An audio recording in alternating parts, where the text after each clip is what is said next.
Bonsoir à toutes et à tous, le bar des supporters sur Maritima, excellent début de semaine, lendemain de week-end comme on les aime après une victoire marseillaise. Bonsoir Karim Attab. Salut les amis. Bonsoir Jacques Bail. Salut les amis. Vous étiez tous les deux du côté de la Mosson pour nous faire vivre le match à la radio hier soir. Manita marseillaise, victoire 5-0 avec des buts d'Eli Wahi, Amin Harit, Pierre-Emile Olbière, Mason Greenwood, Luis Enrique, avec peut-être le but le plus rapide cette année en Ligue 1 de l'ancien Montpellierin face à son club formateur. Et je dirais même pas peut-être, hein, c'est sûr. Et oui, c'est le but le plus rapide depuis le début du championnat. Il y a plein de chiffres. Hein. Ça faisait quand même 1 an et demi que l'OM n'avait pas fait de clean sheet à l'extérieur. C'est énorme quand même, hein, de se dire que ça datait, je crois, du mois d'avril 2023. Pauvre 0-0 à Lorient et du coup il y a des choses aussi. Jamais un entraîneur de l'Olympique de Marseille n'avait gagné ses 5 premiers matchs à l'extérieur, je crois, depuis Marcelo Bielsa. Il y a eu plein de choses. Je crois que c'est la victoire la plus large depuis 2014 aussi à l'extérieur, depuis le 6-1 du stadium de Toulouse, avec notamment les buts de Michy Batshuayi. Donc voilà, il y a plein d'éléments positif, même si les rageux et les jaloux vont dire c'était contre une faible équipe de Montpellier, mais ouais, moi quand je regarde l'équipe de Montpellier, il y avait quand même du Savanier, il y avait quand même du Nordin, il y avait quand même de Accor Adams, il y avait des joueurs. C'est surtout l'OM qui a fait en sorte, mais un peu comme face à Brest. Lors de la première journée, en marquant très tôt, tu facilites un petit peu les affaires. C'est plus que facilité. Et là, tu n'as pas marqué très tôt. Je crois que il a marqué, l'arbitre n'avait pas lancé le match encore. Donc c'est pour ça que j'ai eu un peu peur que Turpin fasse une turpinade. Mais non, mais voilà, non, c'est clair que c'est 100% positif par rapport à tout ce que l'on a dit et tout ce que l'on va expliquer dans cette émission. On voulait un match sérieux après les matchs face à Strasbourg et Angers. C'est ce qu'on a eu hier soir ? Oui, match sérieux, appliqué, même si on a un petit peu, en début de deuxième mi-temps, surjoué parce qu'on était un peu dans la facilité, mais ça me paraît tout à fait normal. Mais il va falloir revenir surtout sur le début avec la composition d'équipe qui avait été faite par Roberto De Zerbi. C'est comme un puzzle. Quand les pièces, tu les mets au bon endroit, c'est plus facile à faire un puzzle. Là, on a eu des joueurs qui sont positionnés à leur poste. Garcia, sur le couloir gauche, c'est meilleur que Brassier, en remplacement de Quentin Merlin. Un Balerdi exceptionnel, associé à un très bon Cornelius, ça il faut le signaler, parce que Cornelius, il a été très bon. Ces milieux de terrain qui sont tout simplement magiques. Rabiot, Heiberg, c'est fantastique. Et les 4 de devant qui ont fait un grand match. Donc avec ça, quand on te dit tu as joué contre une petite équipe montpelliéraine, ben tu leur réponds on a joué contre une petite équipe d'Angers et on n'a pas réussi à faire le travail. Et donc là, on l'a fait à l'extérieur et plus que correctement. Paul Lirola et Luis Garcia étaient alignés au coup d'envoi. Donc du coup, Lilian Brassier, Valentin Rongier, Bamo Meïté, Amir Murillo étaient sur le banc de touche. Est-ce que vous étiez d'accord avec ces choix au coup d'envoi ? Alors Garcia était titulaire contre Angers déjà. C'est une titularisation pour Paul Lirola qui ne l'était plus depuis la première journée où il avait joué côté gauche à Brest. Je pense que la réalité de la semaine d'entraînement, elle existe vraiment chez Roberto De Zerbi, même s'il a des idées arrêtées, il a des choix, il y a plein de trucs. Peut-être que Cornelius a joué parce que Kondogbia n'a pas pu se déplacer pour raison personnelle et on le félicite pour la naissance de son enfant. Mais je pense que Lirola a dû faire plus qu'une bonne semaine, une bonne trêve internationale à la commanderie et que pour le coup, avec le retour de Murillo un petit peu tard, il avait joué 90 minutes contre les États-Unis, puis un gros quart d'heure contre le Canada, de l'autre côté du monde. Donc à un moment donné, il fallait peut-être donner un petit peu la chance, mais bon, on le disait au coup d'envoi, ce sont les 3 qui ont fait le gros coup à Lyon, qui étaient titulaires, parce que le choix de mettre Lirola et Garcia, qui avait été très important en deuxième mi-temps, et Jonathan Rowe à la place de Luis Enrique, c'est aussi peut-être que cette fois-ci, Roberto De Zerbi pensait que une défense un peu plus traditionnelle, avec deux vrais latéraux qui montent et qui défendent, deux vrais centraux aux places de l'axe de la défense, ça pouvait te permettre, avec Rabiot et Højbjerg, d'avoir des joueurs comme Greenwood et Jonathan Rowe qui descendent pour donner un coup de main, mais qui ne sont pas des défenseurs dans l'âme, et ça a très très bien fonctionné, quoi. C'était la première titularisation d'Adrien Rabiot. Comment vous avez trouvé le milieu de terrain de l'équipe de France? Mais c'est un joueur talentueux, sans être exceptionnel, c'est tout simplement efficace. La bonne nouvelle, c'est qu'il a joué 90 minutes, ça c'est très très bien. Et c'est un joueur qui sait trouver les espaces. C'est-à-dire que quand il est serré, quand il est marqué, il fait 2-3 mètres supplémentaires. Et quand tu es comme ça un peu plus libre, ben ça te permet de faire un bon contrôle. Et le bon contrôle, ça fait une belle relance. C'est la classe. C'est la classe à l'état pur. Et il est capable de faire ce fameux box-to-box. Quand on voyait l'équipe de De Zerbi qui jouait dans l'horizontalité dans ton camp, lui, il est capable d'apporter là-bas. C'est-à-dire qu'il prend le ballon, il balance dans le cas adverse et tu as une supériorité numérique. Donc, évidemment, c'est un joueur de classe internationale. Je vois ce milieu de terrain que nous avons, associé à Højbjerg qui hier soir a été lui étincelant, tu te retrouves avec une équipe magnifique. Pour rester un petit peu avec Adrien Rabiot, quelles sont les autres qualités naturelles que Rabiot va amener inévitablement à l'OM? Leader, déjà, parce que même s'il n'est pas là depuis très longtemps, tu sens déjà l'importance qu'il peut avoir sur le terrain et en dehors. Après, pour moi, il y a une image qui résume Adrien Rabiot hier. Ça a été le premier à mettre un tampon à Savanier, costaud, en plus. Il n'a pas pris de carton jaune sur cette faute. Il n'en a pas pris dans la suite du match, et je pense que c'est un petit peu l'état d'esprit qu'il faut qu'on montre. Alors oui, on va pas faire les vieux combattants et parler de la dernière fois que l'OM a battu le PSG au Vélodrome 3-0 en novembre 2012, mais je me rappellerai toute ma vie de ce gros tampon qu'avait mis Lucho González aux joueurs parisiens, alors que Lucho n'était pas à proprement parler le joueur le plus combatif et guerrier, quoi. Ouais. Et là, on voit quand même que Rabiot, sur cette première intervention, a montré un petit peu la direction à prendre, en essayant de pas blesser les adversaires, mais en montrant que l'OM était là à Montpellier, en sachant que Montpellier jouait beaucoup plus sur l'agressivité que sur la qualité. Donc voilà, après il y a plein de choses qui vont être intéressantes et importantes avec Adrien Rabiot, qui, comme l'a dit Jaco, est peut-être...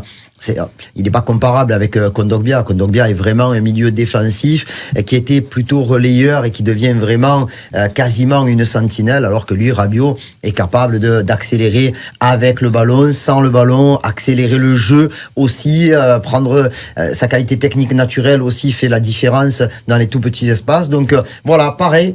Il faut faire attention, être toujours concentré, parce que le rythme, tu ne le récupères pas en 2 semaines, mais ce que l'on a vu hier, franchement, est déjà très très encourageant, notamment en prévision de ce que l'on peut attendre dimanche prochain. On attendait aussi le comportement de certains gros joueurs comme Eli Wahi, comme Mason Greenwood, comme Pierre-Emile Højbjerg. Est-ce qu'ils ont répondu à cette attente? Totalement.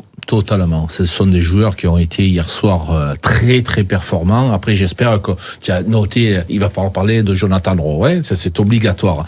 Mais ces trois-là, et notamment Eli Wahi, où beaucoup de gens lui ont tapé dessus, je voudrais qu'on regarde son but. Quand je dis son but, il est au démarrage du but et il est à la finition.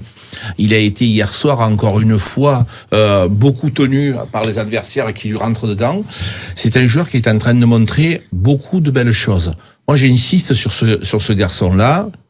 Aujourd'hui, il est pas dans la totalité de ses moyens. Mais vous allez voir, quand il va commencer à trouver son véritable poste, sa place, parce que c'est compliqué ce que lui demande De Zerbi, c'est-à-dire défendre, attaquer, c'est dur. Mais ce joueur-là va être performant au possible. Tu l'associes avec ces 2 couloirs que nous avons à droite et à gauche.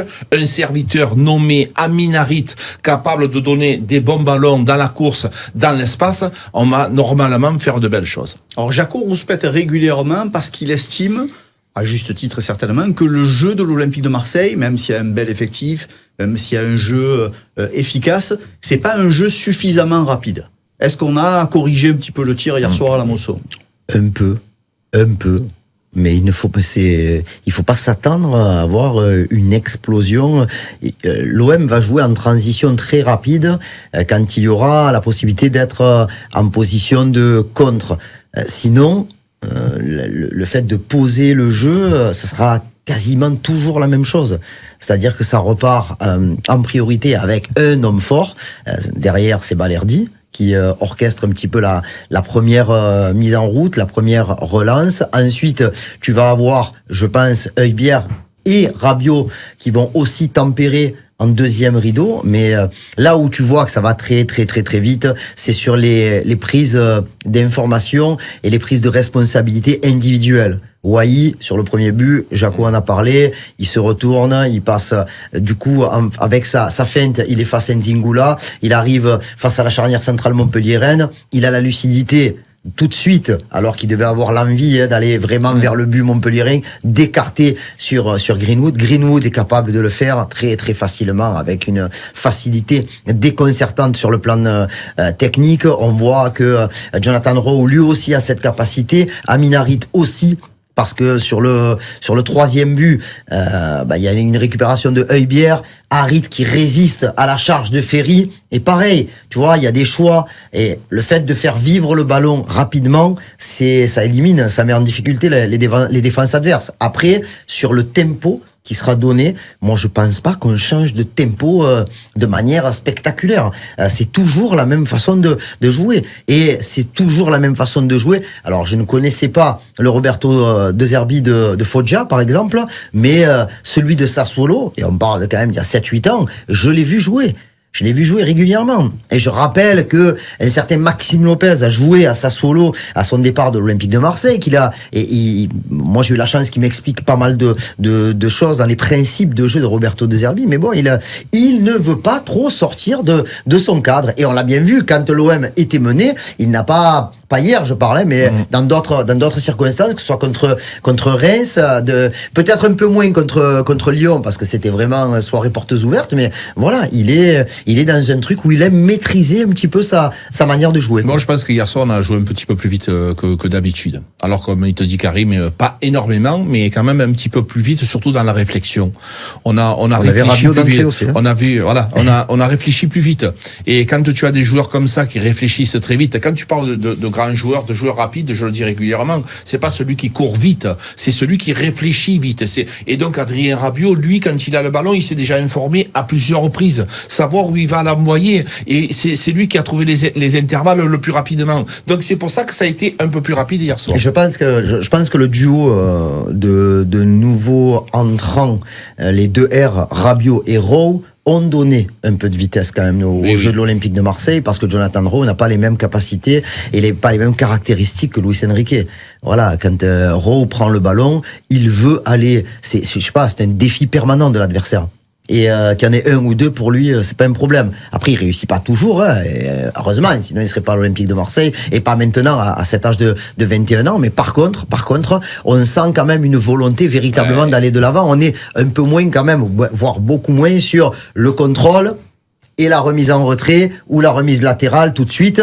Il cherche, notamment en première mi-temps, il a beaucoup cherché à faire mal à Falaï Sako. Il y avait également Birama Touré, le milieu de terrain qui était reconverti défenseur central avec Montpellier, qui était obligé de venir colmater parce que il était en train de faire la misère à Sako, alors que Luis Enrique était un petit peu plus dans le côté collectif, et je lâche plus vite le ballon. Et ça, c'est une vraie différence. C'est une lanterne, poulet. C'est une lanterne. Quand il touche le ballon, ça c'est clair. Voilà. Tu as le football, tranquille, et puis des goubliques. Il arrive, il est là, il t'apporte de la lumière au football. Les amoureux du football que l'on est, on se régale. Dès qu'il a le ballon, il se passe quelque chose. Et lui, il est pas trop dans l'institution, comme De Zerbi a essayé de faire. C'est-à-dire que lui, c'est un créatif.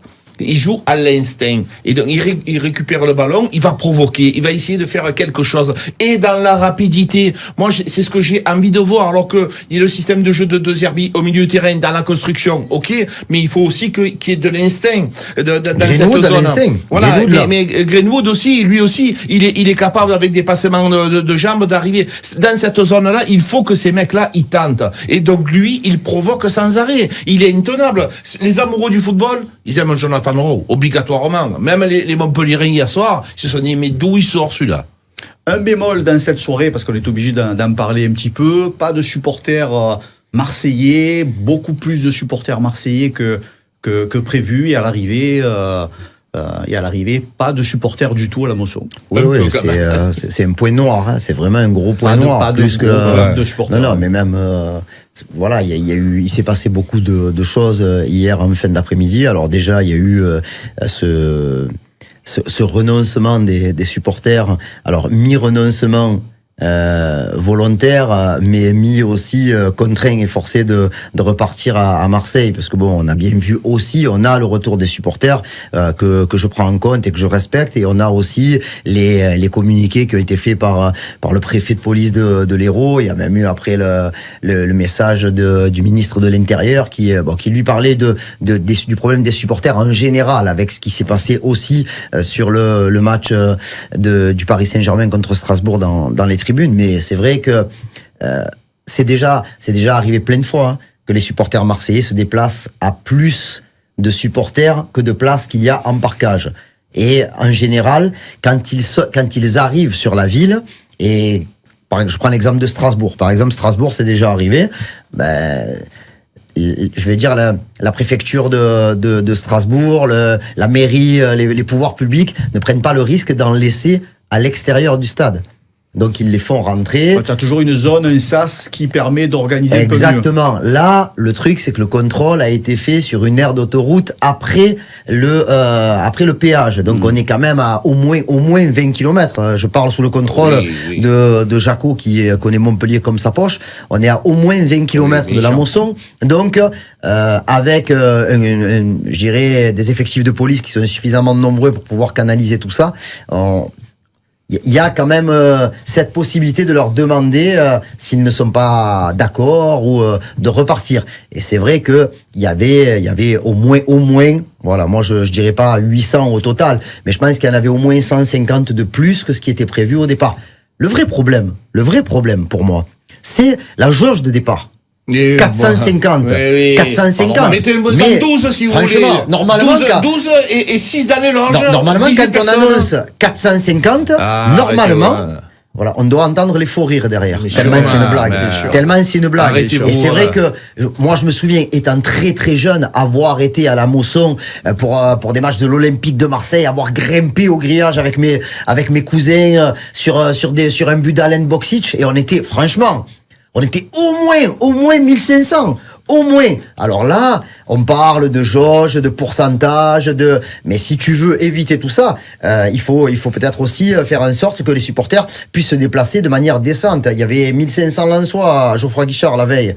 Et voilà pourquoi les Marseillais sont toujours opprimés. Et pour terminer, peut-être que Jaco peut en parler, parce qu'il a vu, il y a des images dégueulasses dans le stade. Vraiment. Des images dégueulasses. Alors je m'en fous moi de ce qu'ils font les Montpellierins, la butte paillade et compagnie, qu'ils envoient des projectiles sur la sécurité, c'est leur problème. Mais je sais qu'il y a des endroits où il y avait des sympathisants de l'Olympique de Marseille, notamment en famille, mais qui sont venus tranquilles, sans maillot, sans rien, et qui ont été bougés, voire violentés. Ouais. Et ça c'est gravissime, c'est impardonnable. C'est scandaleux. Quand je vois que l'allure que ça prend, le parquage, tu parques les gens sur l'autoroute. Vous êtes en train de me dire que vous les mettez en sécurité sur l'autoroute après le péage. C'est-à-dire que les gens, ils sont supporters d'un club et ils arrivent, ils sont obligés de se mettre sur un morceau de béton sur l'autoroute. Vous recevez les gens correctement. Quand ils te parlent de Georges, 450, mais on est l'Olympique de Marseille, les gars, on n'est pas Monaco, nous. Monaco, c'est 450, c'est la ville. Nous, tu te rends compte ce que ça représente, 450 personnes pour l'Olympique de Marseille? Mais vous allez comprendre que vous êtes en train de tuer le football. Vous allez comprendre qu'un jour ou l'autre, il n'y a plus de droit télé. On est le seul club, on est la locomotive du championnat, les gars. Sans l'OM, il n'y a pas de championnat de France. Il n'y a personne qui draine autant de joie. Quand tu parles du Classico, quand tu vas voir le monde que ça génère, ce que les droits télé vont pouvoir récupérer de ce match-là. Parce que sans l'OM, il n'y a rien qui existe. Arrêtez de nous mettre les jauges. Qui c'est le mec qui met les jauges? Il dit 450, 200, 600. Mais c'est un fou. Zone 1, zone 4. Faites venir 1500 personnes. Avec ce qui se passe dans le monde, on a le droit un peu de vivre. On a le droit de de pouvoir un peu participer avec un peu de joie. Ah, il m'énerve. Je suis désolé, mais il m'énerve. Moi, je dis Jaco président. Je dis. Ouais. Voilà, je vote pour toi, moi, Jaco. Tu votes pour moi, toi, ou non? Tu as intérêt là. Lui vote blanc. Regarde-moi ça. Une belle victoire hier soir et ça n'a pas traîné. On focalise déjà sur le Classico de dimanche face au PSG. 2 salles, 2 ambiances, forcément. Entre ceux qui pensent que même si le PSG est le leader naturel de Ligue 1, tu as pour la première fois depuis longtemps un effectif qui peut contrarier plus que jamais les Parisiens cette année. Et ceux qui disent que le PSG peut être plus fort cette année et que face à des joueurs comme Barcola ou Dembélé, Lirola et Garcia, ça va piquer un peu, quoi. Oui, déjà il faut qu'ils jouent. Lirola et Garcia. Après, voilà, je veux pas passer pour le spécialiste, mais le PSG est pas plus fort que cette année. Oui, il y a eu une petite interrogation au départ de la saison en se disant il y a plus de grandes stars, donc ça va peut-être permettre à certains. Après, il y a de très très bons joueurs dans cette équipe, mais honnêtement, en respectant tout le monde, qu'est-ce qu'on craignait à chaque fois qu'ils venaient? Qu'est-ce qu'on regardait d'abord sur la compo du PSG? Qui est Mbappé. Voilà. Et quand il n'y avait pas Mbappé, c'était qui qu'on regardait? Neymar, Messi, Di Maria, Cavani, Zlatan. Là, je les respecte. Je les respecte. Et on doit les respecter. Ils sont champions de France en titre. Ils sont co-leaders avec Monaco. Mais bon, franchement, il faut les respecter, mais il ne faut pas en avoir peur. Là, avec cette équipe-là, moi, franchement, j'aimerais bien voir ce PSG-là dans ce Vélodrome-là face à cet OM-là, avec un match d'hommes et un match où les Marseillais ne se sentent pas supérieurs, mais ne se sentent surtout pas inférieurs. Et là, je pense qu'on va peut-être passer une soirée un peu magique, parce que je le rappelle, novembre 2012, ça pique un peu quand même. Allez, OM PSG, c'est ce dimanche. On aura l'occasion, vous vous en doutez, d'en reparler tout au long de la semaine. Merci les frérots, merci Jaco. Merci les gars. Merci mon Karim. Merci les amis. Belle fin d'après-midi sur Maritima. À demain, 18h, pour un nouveau numéro du Bar des supporters. Toute la saison sur Maritima, avec votre concessionnaire Nissan Marseille, l'Estac et Aubagne Groupe Morin. Suivez en direct l'Olympique de Marseille. Dimanche 27 octobre à 20h45, l'OM reçoit le PSG. Vivez le match en direct sur Maritima, en compagnie de Karim Attab et Jacques Bail. Avec notre partenaire, votre concessionnaire Nissan Marseille, l'Estac et Aubagne Groupe Morin. Nissan, Defy Ordinary, défiez l'ordinaire.